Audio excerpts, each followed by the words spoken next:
Welcome to our channel, ladies and gentlemen. Allow me to thank you for your continued support to this channel.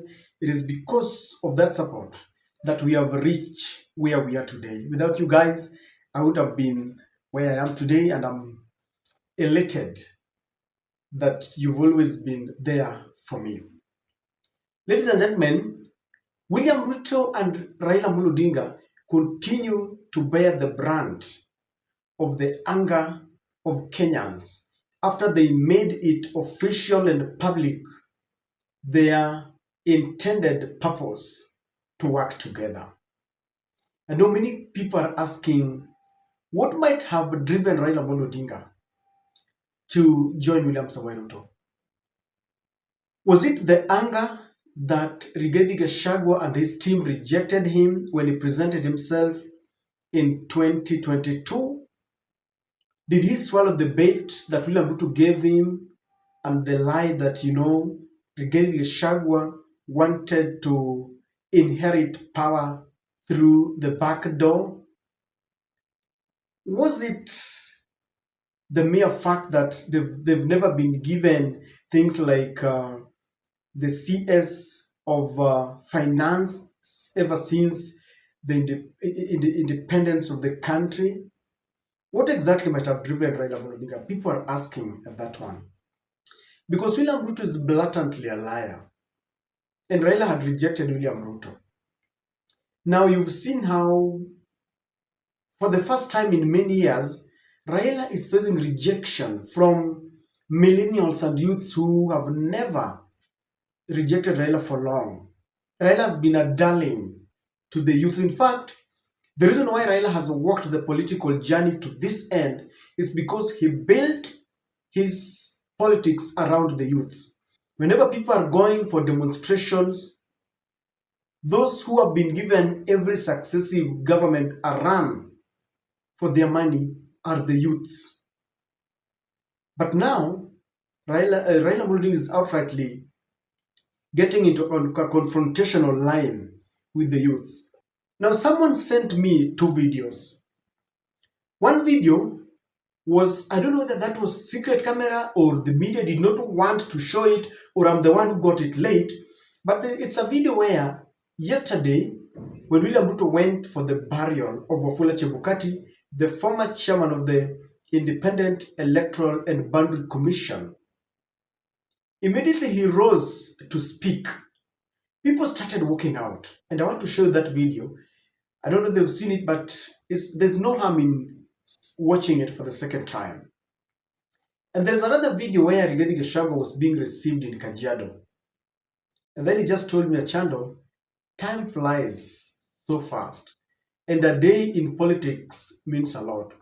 And I want us to look at those videos because they are very significant as far as the prevailing political situation is concerned.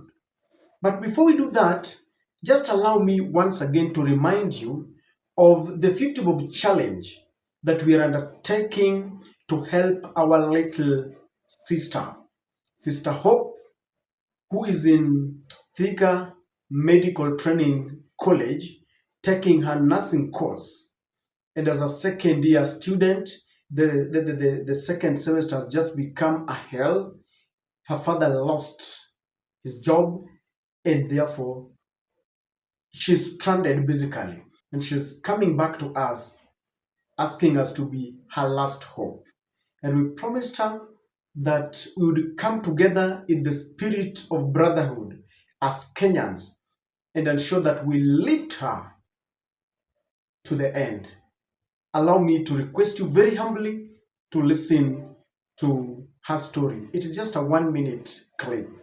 Kindly take a look. Hello. My name is Raelho Profekamia, a student at KMTC Thika campus, in my second year taking a diploma in nursing. I'm here to ask for your help to help me raise my fee for this semester. Wazazi wangu hawajaweza kupata pesa ya kulipa fee kwa sababu walipoteza kazi. Nilijoin nursing, nilijoin KMTC 2023 September. na hiyo semester ya kwanza ilikuwa tu sawa kwa sababu wazazi walikuwa wanaweza kupata pesa ya kukidhi mahitaji yangu, kulipa fee, nini nini. Ingawa kulikuwa na mashida kiasi, lakini waliweza kunisaidia. Lakini nilipokuwa naingia semester ya pili, wazazi walipoteza kazi, na hapo ndio shida ya kulipa fee ikaanza.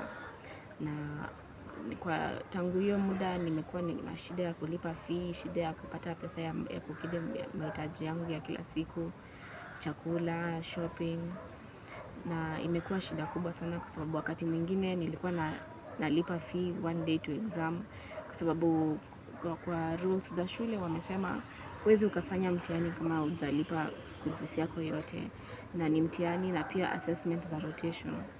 Na wakati mwingine tunapelekwa rotation za nje ya Thika, na hiyo pia inahitaji expenses zingine kwa sababu unafaa kulipia nyumba, maji na stima na chakula huko nje. Na tumefungua tarehe 3 mwezi March, tarehe 3 March, na sijaweza kulipa fee, na kwa juu ya hiyo nimekosa hostel za shule. Kwa hivyo ilibidi nichukue nyumba nje na rafiki yangu ambaye tuna share cost kila kitu. Semester ni 6 months na tunalipa 4K each month for 6 months nyumba sasa. Na sina shopping, ningeomba pia mnisaidie pia niweze hata kupata hela za kufanya shopping na kufanya mahitaji yangu ya kila siku hapa na pale. Kwa sababu kwa sasa imekuwa ngumu kufanya hivyo kwa sababu wazazi wangu hawajapata pesa ya kukimu mahitaji yangu. Ningeomba mnisaidie kwa njia yote ile mnaweza, ile Mungu atawaguza. Vile jinsi ambavyo Mungu atawaguza, nitashukuru sana na nitapromise ku work hard na ku work smart, niwafanye wote mkuwe proud sababu nataka kusoma ili hadi mimi baadaye nikuje nikasaidie watu wengine, niwasaidie watu wengine ambao labda wako kwa hali moja kama yangu, na niweze kuwa nurse ambaye atatibu watu na kusaidia watu hapo mbeleni. Asanteni sana na naomba usaidizi wenu kwa njia yote ile ambayo Mungu atawasaidia. Asante. Ladies and gentlemen, I just want to explain just a few things. We need 3 categories of payment to Hope. 1, the school fees. 2, accommodation for the semester goes for 6 months. So accommodation already, I've gotten money that I have in my hand, 4,000. We were looking at a house that would cost 4,000, and already in my hand I've got 4,000 that will cater for 1 month. And we've been pleading with other well-wishers to come in. Of course, someone told me that we'll be sending something for the next month or 2. I'm waiting. If we get that, I'll be very happy. But I just want to kindly and very humbly plead with you. Sister Hope told me that we are her last hope. Tukimwachilia ataacha shule. And I was telling a few friends who called me that I'm very passionate about people who go to school because I remember when I had to drop out of college, Kenya Institute of Mass Communication pale South B. Nikatolewa kwa exam room and I was shedding tears, and that's how things were just messed up. So anytime I see someone whose education is about to be messed up in one way or the other, I really feel for them because it is a painful ordeal that I don't want them to go through. So you can pay in 2 ways. Number 1, let me now start with the one that I've seen very many people using. My number, 0716 200 137. The name is Frederick Ooko. That is the M-Pesa number, Sendwave and all that. The other one is downloading an app called Jiunge app that all the Kenya medical training colleges use. Once you log in, it requires your email address and a password to the email. Then it will prompt you to the institution, that is the Thika MTC, and then it will require the name. Name is Hope Profeka. Yes, that's right, Hope Profeka, a very difficult name there, and the admission number. Once you pay via the Jiunge app, it will go directly to the bank, and Hope will immediately get a notification that that money has hit her account. Please share with me the same information once you do that for easy reconciliation of the funds. So kindly give Hope a smile. I really want to beseech you, give Hope a smile. You can pay directly to the Jiunge app, or you can send it by my number.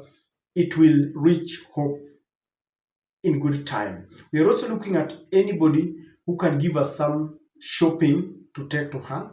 If you can do your shopping on your own, sanitary pads, some washing and bathing soap, mafuta ya kujipaka, the daily use, we take to her, because the priority, all the money that I get now is scheduled for school fees, and if someone instructs that this is for accommodation, then inatengo hapo. So kindly, by the end of the day tomorrow, I want to look at the amount that we have and the deficit, and I'll be asking you guys whether to continue the promotion to ensure that we close the gap, or we just hand over the money the way it is. And I'm really hoping by God's grace, by tomorrow, we'll be able to complete this, and we'll be very, very happy. I don't want Hope to go through what I went through. Kindly. Thank you for those who have sacrificed their little coin. I only need maybe 1,000 people who can pay 50 shillings. We only need 50 shillings. Sacrifice that so that Hope can get a smile. To those who have paid, may God replenish your account and your pockets. Thank you very much. Ladies and gentlemen, this is the video where those who came to mourn and to give Wafula Chebukati a befitting send-off started, rising and walking away from William Ruto. I want you to look, it's a short video.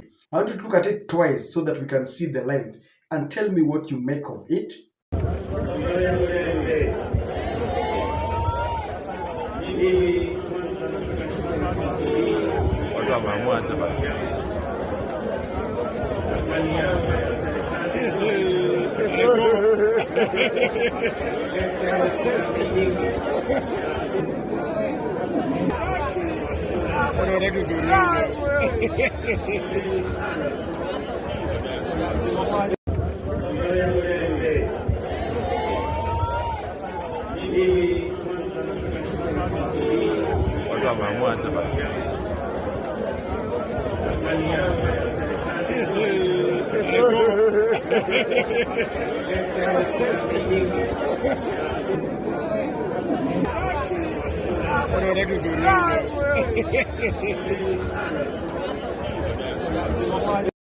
As that was happening, there was this other video where Rigathi Gachagua was being given a very warm and resounding reception in Kajiado. Look and kindly take a look and juxtapose the two.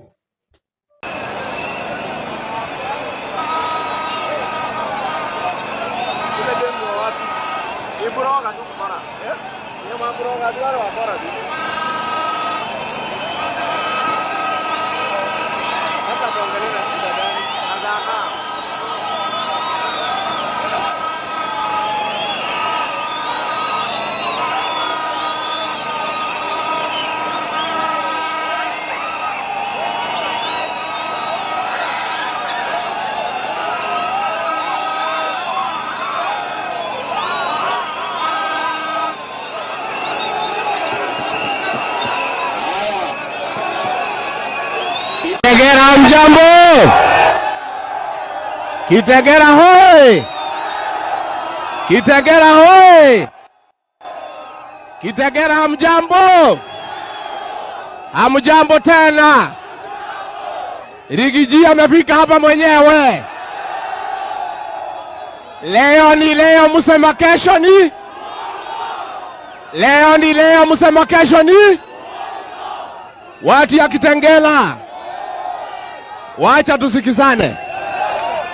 Mimi nimefika hapa, watu ya Kitengela, tusikizane.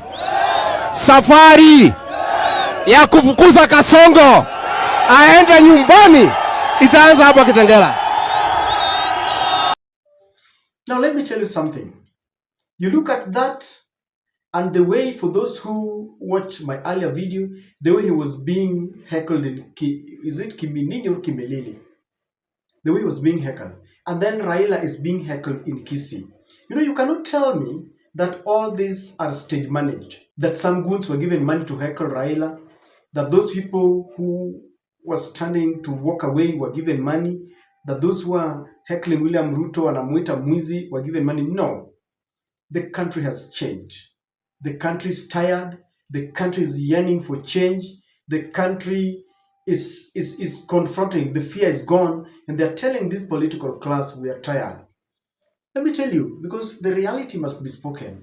You know, a day in politics is very significant. Can you imagine that today Rigathi Gachagua is being given a resounding reception in a land far away from Mount Kenya? It's not very easy. And things have really changed. This is the same Gachagua was saying, tumeweka trap, nyinyi sio shareholders and all that.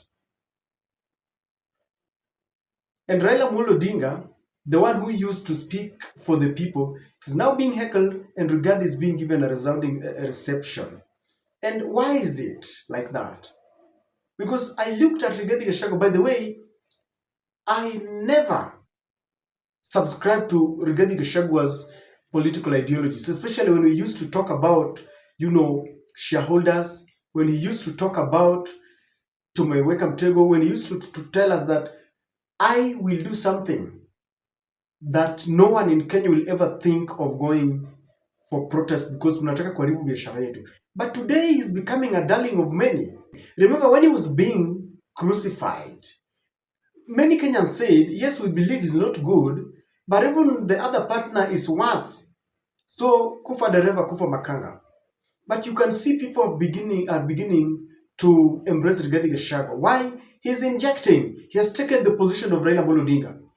The dossier, like he was telling us that Bomas of Kenya is gone. It would be very unfortunate if Rigathi Gachagua is just talking, because one thing about Raila was he used to give us facts. After verification, you will see this is a fact.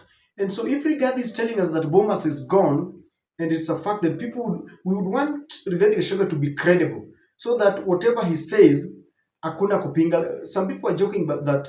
Raila akikwambia that your wife is expecting, anza kununua diapers. Just begin buying the layette and baby clothes. And that is how we want Rigathi Gachagua to be, so that he speaks the truth. He says he's a truthful man. It is only that sometimes the truth that he speaks comes out unfiltered, very raw, without any euphemism. So, ladies and gentlemen, that is what happened that was in Trans Nzoia.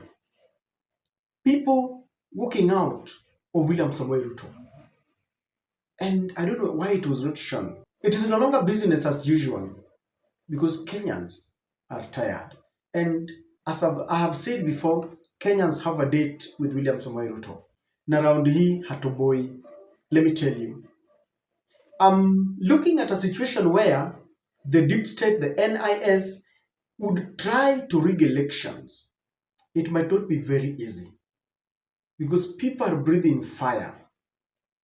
People are breathing fire. But on the same breath, let me ask you one question. Do you think William Ruto has got any iota of a window period, a grace period, to change the country, to change the narrative, to change the perception? Because the perception of many is Ruto is corrupt. There's a lot of corruption and wastage. Ruto ni mwongo. That's why they say mwongo, mwizi. Those are the traits that they associate William Ruto with. There's no virtue in him. Most people believe he's the worst president among the 5 presidents that we've ever had. Do you think there is any window of change? If you ask me, even if William Ruto is given a window of change, he cannot change, because it is in his DNA.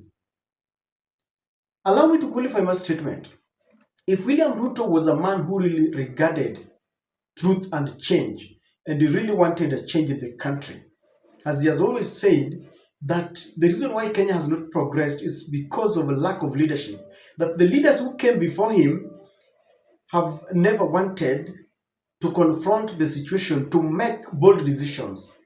So according to him, he's the man who was God sent to make bold decisions. So after the Gen Z protest, if he really wanted a change, there are people in the cabinet whom he would have not reinstated. You know what I mean?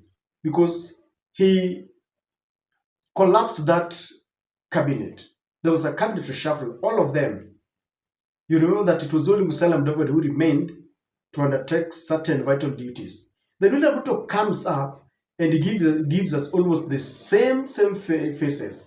The people whom he integrated there, who Raila calls experts, there are already corruptions. Katika ile wizara ya Oparanya, there are some billions zimeenda. Katika hii wizara ya Mbadi kuna mabilioni pia zimeenda. So there's no difference. And that tells you that William Ruto is not ripe for change.